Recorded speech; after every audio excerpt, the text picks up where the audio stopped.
Oui, bonjour, je suis Sophie Châtel, députée libérale de Dupontiac.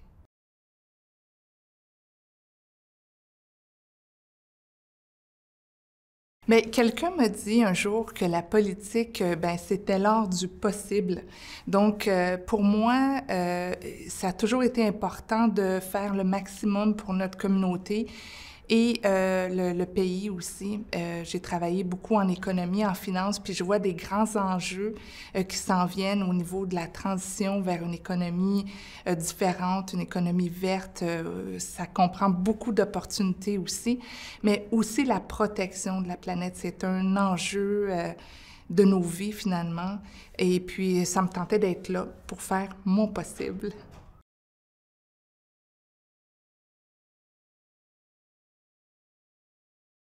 Bien, ma plus grande fierté, ça a été, on a fait par exemple un événement qu'on a appelé la COP 15 régionale, et c'était de mutualiser puis de rencontrer tous les acteurs en environnement, mais aussi tous les élus, autant provincial que fédéral que municipal, et puis d'avoir une discussion sur comment nous, notre région, on pourrait peut-être devenir la première région à atteindre les cibles internationales et nationales.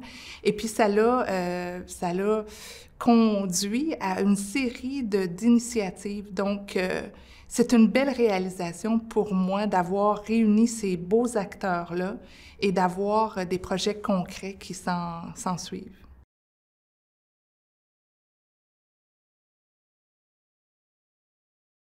Ce qui me motive à me rendre au travail tous les jours, c'est mon équipe. Parce qu'on a des grandes ambitions de changer, d'apporter notre meilleur et de trouver des solutions. Mais au quotidien, c'est de retrouver les gens avec qui je travaille, d'avoir du plaisir, de rire. Et puis, parce qu'à la fin, c'est ces souvenirs-là qui nous restent. Hein. C'est pas le mémo qu'on a écrit, qui était super bien écrit, ou le bon comité de finances qu'on a eu, mais au quotidien, ce qui nous reste comme humains, c'est les interactions qu'on a avec nos équipes.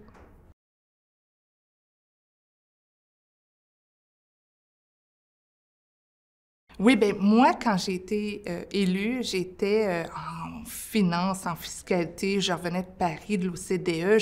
Je pensais que les affaires parlementaires, le comité de finances sur lequel je siège, allait être ma passion et tout ça, puis c'est très important.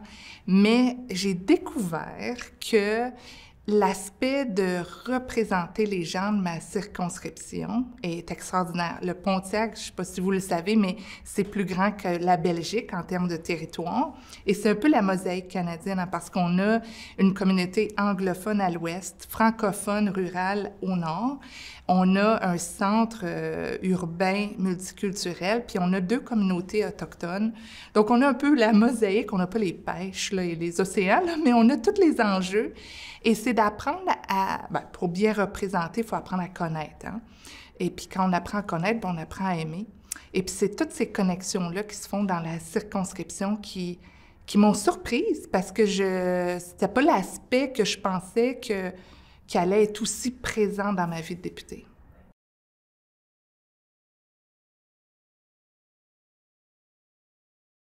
Au travail, c'est vraiment... à un moment donné, au comité finances, on devait discuter de différentes motions qu'on allait en comité présenter. Et puis moi, je suis allée parler à mes collègues conservateurs, mes collègues du Bloc, mes collègues du NPD, puis je dis, tu sais, la finance verte, pour une transition vers une économie verte, ça s'en vient, c'est gros, c'est compliqué.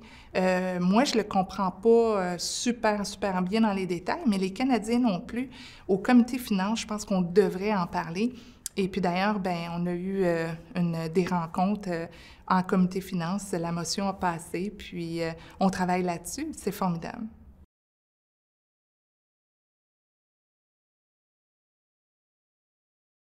Oui, les plus grands défis de notre démocratie aujourd'hui, puis on n'est pas la seule démocratie à faire face à ces défis-là, mais c'est une montée de polarisation et de division dans la politique en général.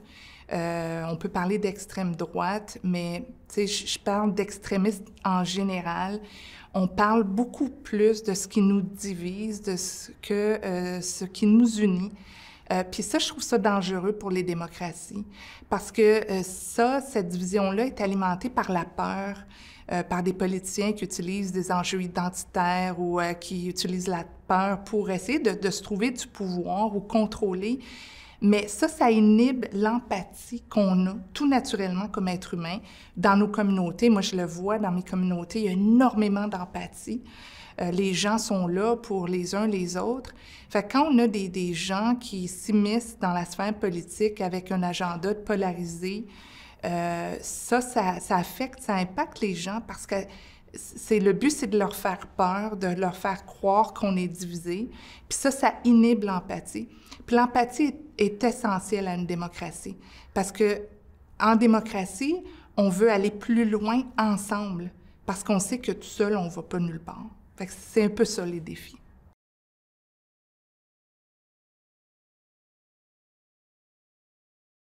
Ce qui me donne de l'espoir pour la prochaine génération, c'est que je vois ils ont une capacité de comprendre l'autre sans avoir ces filtres-là, ces catégories-là, que tu peux aimer qui tu veux, que ce soit un homme ou une femme. Tu peux être la couleur que tu veux, la religion que tu veux, parler la langue, avoir la culture que tu as. Ils sont dans un bain où ils comprennent que ça importe peu. Pour avancer ensemble, on s'accepte comme on est, puis c'est comme ça qu'on va justement aller plus loin. C'est comme ça qu'on va permettre à chacun de un, être en sécurité dans son pays, puis de deux, bien aussi atteindre notre plein potentiel, parce que c'est des obstacles. On parle de discrimination systémique, c'est un obstacle à l'atteinte du plein potentiel, puis on a besoin de tout le monde.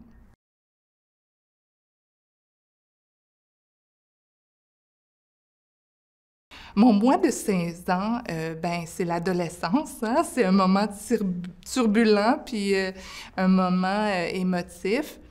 C'est peut-être que les moments difficiles dans la vie, ben ils passent, qu'il n'y a rien d'éternel. Les moments passent, les moments difficiles passent, puis les moments heureux passent aussi. Donc, il faut en profiter, il faut profiter de chaque moment, puis s'assurer qu'on tire le maximum de nos expériences.